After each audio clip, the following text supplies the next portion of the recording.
Bashkimi Evropian do të heqë tarifat roaming për Shqipërinë duke filluar nga viti i ardhshëm. Konfirmimi erdhi nga presidentja e Komisionit Evropian gjatë konferencës për shtyp me kryeministrin Edi Rama pas një takimi disa minutësh në selinë e qeverisë së Tiranës.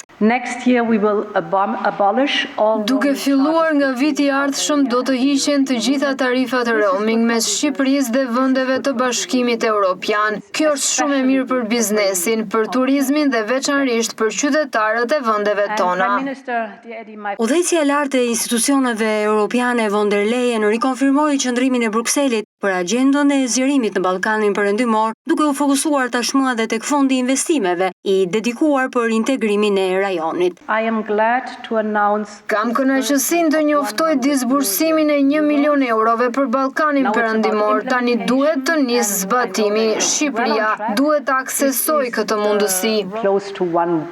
Kryeministri Rama dhe von der Leyen kanë diskutuar dhe për konfliktin e Ukrainës me Rusinë, duke rikonfirmuar se Shqipëria dhe Ballkani duhet të qëndrojnë për krah Ukrainës. We fully concord that we must continue to unsparingly support Ukraine. Vërtet, përveç të tjerash, zhvillohet dhe një përplasje mes Because amongst other things,